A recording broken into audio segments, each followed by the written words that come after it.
This news is presented by Weemac infotech. CCTV camera लगवाएं, घर को चारों ओर से सुरक्षित बनाएं।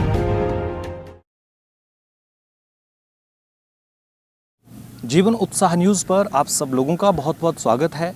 और आज मैं आपको लेकर चल रहा हूं हिमाचल प्रदेश सरकार के एक बहुत चर्चित कार्यक्रम जनमंच की तरफ, जो कि आज बड़सर विधानसभा के अंतर्गत लोहारली स्कूल के अंदर और कलवाल पंचायत के अंतर्गत आज इसका आयोजन किया गया, जिसके अंदर मुख्य अतिथि माननीय मंत्री हिमाचल प्रदेश सरकार खाद्य नागरिक आपूर्ति एवं उपभोक्ता मामले मंत्री जो है वो मुख्य अतिथि रहे, जिसमें जिला हमीरपुर के डिप्टी कमिश्नर एसपी महोदय के साथ साथ में सभी गणमान्य अधिकारी यहां पर रहे और लोगों की समस्याओं को आज सुना। जैसा कि आप जानते हैं कि जनमंच हिमाचल सरकार का, जैसे कि ये कहा जाना कि एक ऐसा कार्यक्रम है जहां पर जनता की समस्याएं अधिकारियों के साथ रखकर वहीं पर समाधान किया जाता है। इसको एक पॉजिटिव रूप में लिया जा सकता है, क्योंकि एक आम आदमी अपनी बात को रखने का कहीं ना कहीं अधिकार पाता है। एक बहुत ही बेहतरीन व्यवस्था है। कोरोना महामारी के चलने के बावजूद भी यहाँ पर काफ़ी अच्छी संख्या में लोग रहे और आज यहाँ पर माननीय मंत्री जी ने बहुत सारी बातों पर, सरकार की उपलब्धियों पर बात की, चर्चा की है।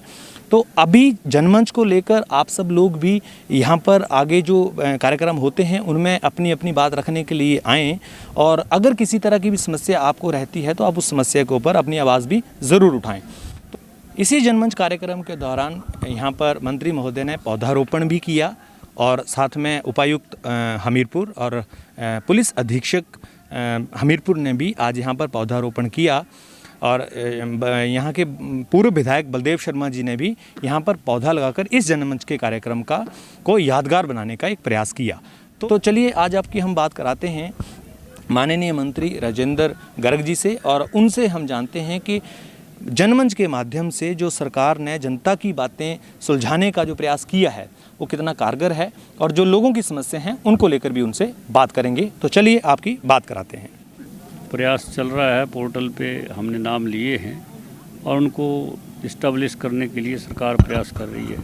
अभी एक कोई एग्जैक्ट आंकड़ा तो नहीं है, लेकिन लोग सरकार के माध्यम से इंडस्ट्रीज एरिया जो हमारे हैं वहाँ उनको काम दिलाने का काम कर रही है। और उसके अलावा जो हमारी मुख्यमंत्री स्वावलंबन योजना है उसके तहत जो है ये हमारे युवा साथी हैं उनको रोज़गार के अवसर मिले हैं। इसके लिए उनकी जो भी प्रोजेक्ट रिपोर्ट्स हैं उसके आधार पर उनको सब्सिडी बैंक से ऋण दिलवाकर जो है वो प्रदेश के अंदर काम चला हुआ है।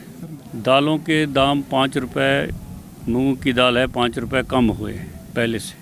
आपकी जानकारी के लिए मैं बताना चाहता हूँ, क्योंकि विपक्ष के लोग गुमराह करने का प्रयास कर रहे हैं, लेकिन 5 रुपये कम हुए और मलका की दाल पर 3 रुपये बढ़े।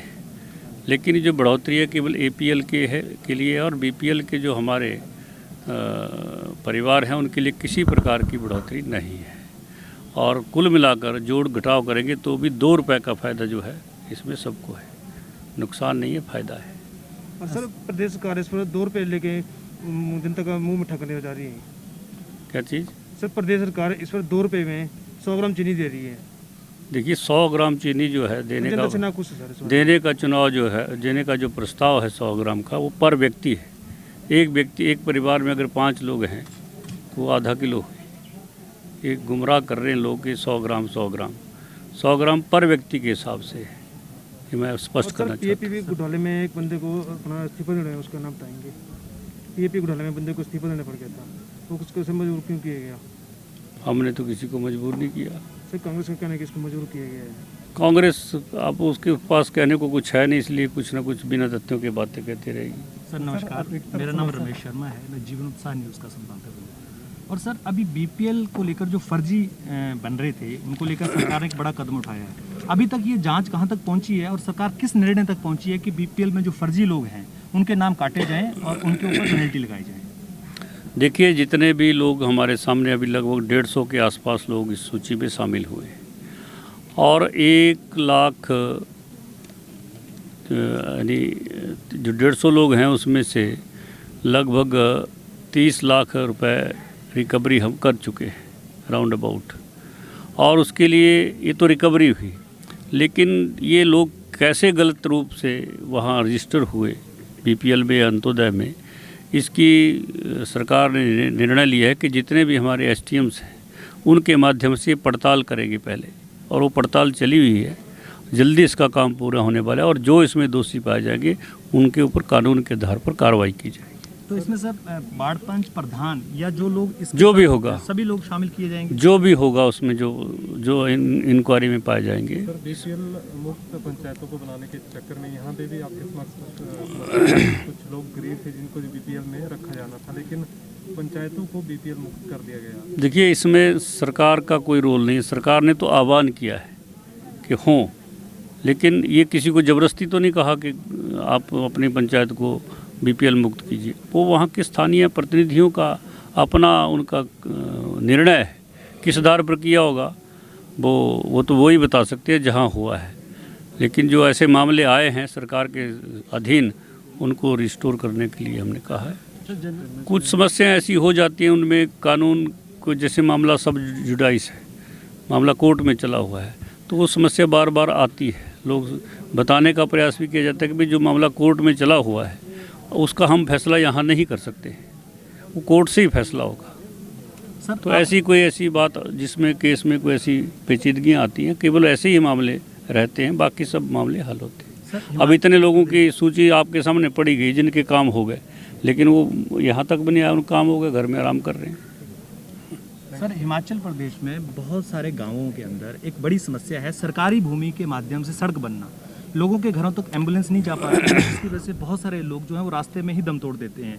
हिमाचल प्रदेश के पास एक बहुत बड़ा काम है इस तरफ करने का, तो क्या प्रदेश सरकार, क्योंकि आप मुख्यमंत्री के साहब के बिल्कुल पास रहते हैं, तो क्या इस बारे में कभी कोई बात की जा सकती है कि गाँव में जो सड़कों की बात की जाती है, पंचायतें बहुत सारा पैसा खर्च कर रही हैं, PWD अपनी जगह मजबूर है, सरकार इसको लेकर क्या नियम बना रही है, क्या कायदे बना रही है कि वो सड़कें गांव तक पहुंच पाए? देखिए, इसके लिए बड़ी स्पष्ट नीति है। कई बार शॉर्टकट चलने का प्रयास किया जाता है, तो हमारी अपील यही रहेगी कि शॉर्टकट ना चलते हुए जो नियम है, जैसे माना फॉरेस्ट लैंड है, फॉरेस्ट लैंड के लिए जो वहाँ की स्थानीय वनाधिकार समिति है, उसके माध्यम से प्रस्ताव पारित करके उसको पंचायत को दीजिए, पंचायत आगे RO को देगा और RO के माध्यम से वो DFO को जाएगी और उससे वहाँ से क्लियरेंस लेकर आप सड़क आराम से बना सकते हैं। इसमें सर एक बड़ी समस्या ये आती है कि कुछ लोगों ने सरकारी भूमि पर भी अवैध कब्जे किए हुए हैं, तो ऐसे में गांव के पास ये समस्या आ जाती है कि उसकी निशानदेही नहीं हो पाती है, देखिए, उसके प्रधान वहाँ तक नहीं पहुँच पाते हैं, तो क्या करना चाहिए इसको? उसके लिए जो पंचायत है वहाँ की, वो कैपेबल है, पंचायत निशानदेही करवाए। पंचायत अगर आनाकानी करती है तो वहाँ की ग्राम सुधार समिति है और अन्य संस्थाएं होती है, महिला मंडल होता है, युवक मंडल होता है, उसके माध्यम से उसकी निशानदेही करवाई जा सकती है। आज हमने आपकी बात कराई हिमाचल प्रदेश सरकार में एक जो जनमंच कार्यक्रम की जो एक रीति चलाई हुई है उसको दोबारा शुरू कराया गया है, और आज यहाँ पर कलवाल पंचायत के अंतर्गत लोहारली स्कूल में आज इस कार्यक्रम का आयोजन किया गया, जिसके मुख्य अतिथि श्री राजेंद्र गर्ग जी, जो civil supplies and food minister हैं हिमाचल प्रदेश के, उनके माध्यम से की गई।